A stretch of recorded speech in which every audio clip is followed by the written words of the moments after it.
সর্বোচ্চ বড় করে আপনি যদি আরো 20-30 এটা হলো একদম জিগজ্যাগ ডাইনিং স্পেস না বড়? হ্যাঁ, এটা ডাইনিং স্পেস। ডাইনিং স্পেস এলো একটা। হ্যাঁ, এলো গিয়া গেস্ট রুম। আচ্ছা, রুম বুঝছি দুইটা। এলো গিয়া বেডরুম। ওটার পাশে বারান্দা আছে না? হ্যাঁ, ওটার পাশে বারান্দা আছে। ওটার পাশে বারান্দা আছে। ওটার পাশে বারান্দা আছে, এটা স্টোরেজ আছে। এটা হলো কিচেন, বড়ই আছে। মানে বেডরুম দুইটা আর ড্রয়িং রুম, ডাইনিং রুম। ডাইনিংটা বেশ বড় সড়ো। আর এই পাশে টয়লেট, আর এলো বারান্দা সহ একটা। এটা ওই যে বারান্দাটা কতখানি? এই ওর ছোট ওই যে একটা দেখে। একটা দেখে, এই যে বারান্দা। তবে ফ্যাসিলিটি লিখে দক্ষিণ দিকে আর সারা জীবন আলো বাতাস থাকবে, এটা বন্ধ করে কখনো। আর দক্ষিণে অপ্রাথমিক তো এটা বাড়ি করে করা।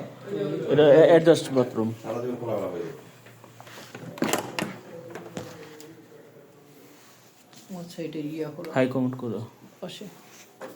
আচ্ছা, ঠিক আছে।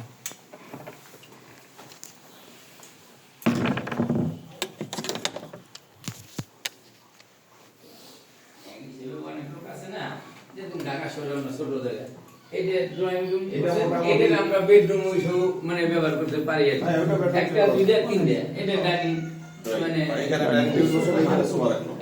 মানে এই হিসেবে মানে অনেক সময় একটু লোক বেশি দেখলে আমরা কি হ্যাঁ, করি, মেয়ে- তিনটা বেডরুম বানাই নাই, মানে এই যে তোমার এটা খাট আছে, যেটা সোফা বানাই, মানে একটা জিনিস একটা এটা আমি নিয়েছিলাম আমার মেয়ের জন্য। হ্যাঁ, আমার মেয়ে এটা- কইতাছে যে আমার চাচার সাথে আমি একসাথে এক ফ্লোরে থাকবো না, আমার ছোট ভাই এই ফ্ল্যাটে। হ্যাঁ হ্যাঁ হ্যাঁ। ও কইতাছে আমার আর এটা তো আপনি নিজে করা, নিজের পদ্ধতি বলতেছে নিজে আমি এটা আমার জানাই আছে। যে আমার ছোট ভাই এই ফ্ল্যাটে এই যে আমার ছোট এই ভাই রুমটা এটা নিয়েছিলাম আমার মেয়ের জন্য। ছোট বড় না? এটা একটু বড়, এটা একটু এটা ছোট। একটু বড়, এটা ছোট। ছোট এক রকম না। চাইল্ড বেড আর কি, এটা আপনি বেডরুম হিসেবে ব্যবহার করতে পারবেন, ড্রয়িং রুম হিসেবে ব্যবহার করতে পারবেন। ড্রয়িং রুম এটাই, আপনার ড্রয়িং লোক টাইম কম, বড় আবার আছে। দুইটা বেডরুম যথেষ্ট, ওইটা ড্রয়িং বানালেন, আমার লোক বেশি, আবার ওইটা ই করলাম।